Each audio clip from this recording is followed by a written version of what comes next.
We know that Black women are earning college degrees faster than anybody else. Many of us are doing like we're doing, Ayanla. We're getting those terminal degrees, those JDs, MD, PhDs. We also are the fastest growing group of entrepreneurs, along with Latina women in America.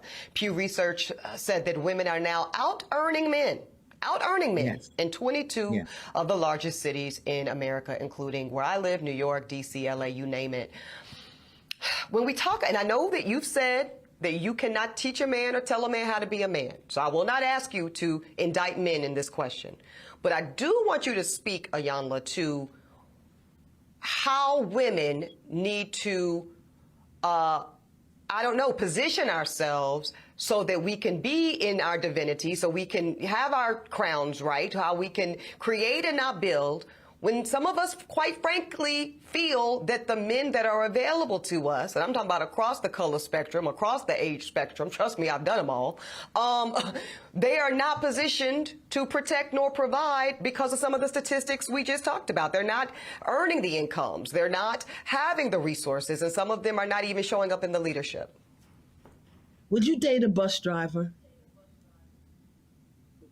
Would you date If a bus he owns driver? the bus, if he owns No. it, if he owns the bus, See, that's a Ayanla. problem. That's a problem. That's a problem. Okay. Because the standards and requisites, and I'm not talking about him laying on his sofa playing video games all day. I'm not talking about that. But the standards and the criteria that we use to measure men is off for who we are as women and who they are in this society. I would date a bus driver if he loved driving the bus, if he was a man of integrity, if he was good to his mama, if he treated me well, I would date a bus driver. But we think that it's another human being's responsibility to give us what we need instead of us building together. I can build with a bus driver. I'd have my little stash over on the side in my prenup, but I could build with a bus driver. So I think some of the criteria that we look for in the reality of today keeps us unhappy, keeps us angry, keeps us imbalance. And then when the men show up, we want to beat them up because they're not living up to our standards and criteria. And it's not working, beloved. It's just not working.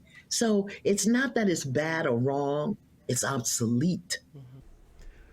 What's good, everybody? Listen, as you know, I'm not the one to talk about relationship stuff because I just find it appalling. I hate that there's so much back and forth between black men and black women in YouTube as it relates to who's at fault, who do we blame, baby mama culture, men ain't doing what they need to do, so forth and so on, so forth and so on. Eboni K. Williams, I'm just learning about this this lady.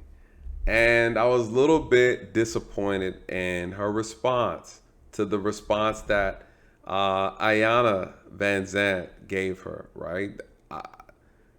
Ayanna really did give her a pound of wisdom. And I believe it went way over her heart, over her head. And honestly, it's disappointing because I know there's a lot of women who feel the same way as Eboni. Now, bless her heart. Bless their heart. The truth and the fact still remains that there are some women who are single and without husbands and without a family because they're insufferable, you guys. Absolutely insufferable. And when they look in the mirror, they realize and they know the truth. The truth is that they're difficult. The truth is that they themselves are so hard to deal with, their ego, their narcissism, that they cannot understand for the life of them why they cannot get the man that they believe they should have. Well, when she responded and she blamed white supremacy, it made me think about this video of Diahann Carroll, one of the most beautiful black women, the most beautiful black women and successful. She decided to have a confession as to how does a woman so attractive, how does a woman so successful still cannot find and secure a husband of her dreams?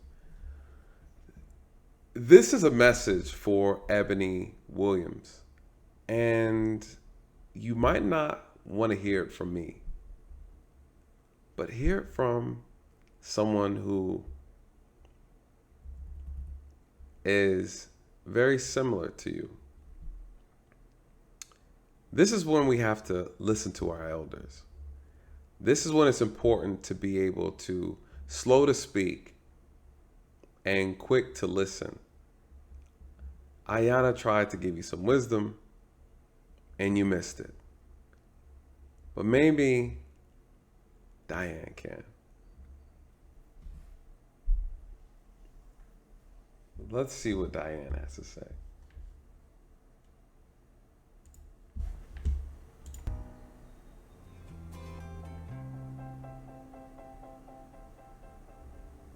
Was I married 4 times? Yes, I was. I confess I was married I confess I was married 4 times. And the reason I'm smiling is because I spent a lot of time giving the men involved in some of these relationships a very bad reputation. I'm not saying that I ever said anything that wasn't true. It was all true. Except that the reason that this one human being kept choosing selection poor, not able to evaluate whether this should be a friendship or this should be a marriage. I wanted to be married. And so when the opportunity was there to do so, I did it. I had not lived alone. Quite frankly, I didn't know how to do that. I'm not sure that I know how to do it today. But I did think that it was time for me to stop and try to answer these questions for myself. I decided to come back to Los Angeles and learn to live alone. I said I will learn about me, not the role I play. And it's difficult to learn to live alone. It's difficult because I'm difficult. I'm not easy to live with. You know, you have 3 or 4 choices here that will give you a terrible day or a wonderful day. And there's no one else to blame except you. Because you're here alone. You can't say he did this or he did that. It's all you. And you don't seem to want to make yourself extremely happy the way you wanted other people to come along to make you extremely happy. Nobody can make you extremely happy but you. I was an old lady before I understood that.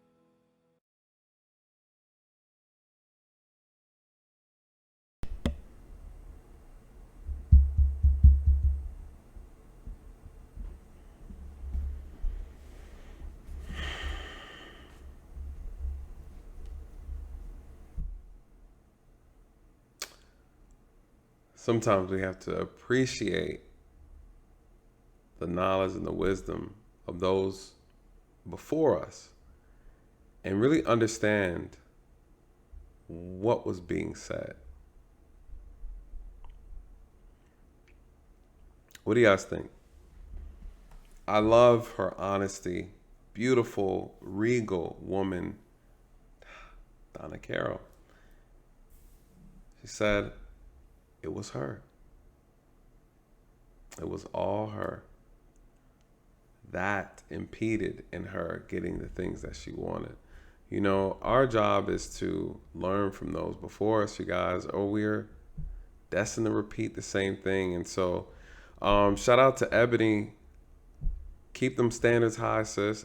I think you deserve to have whatever you believe you should have. But please stop blaming men for your problems. With that, you guys, comments, share. Rest in peace, Miss Carroll. She said it wasn't until she was old before she realized that she was wrong. And it was her. You know, ladies, listen to what a lot of men are saying. Take it and do some self work, some self healing. But just listen. Just listen to what the men that you want are talking about, what they're asking for. Listen. Just all you gotta do is listen. But stop blaming men for the choices that you make, the men that you select, and then the outcomes you get from it. It's just that simple. Accountability.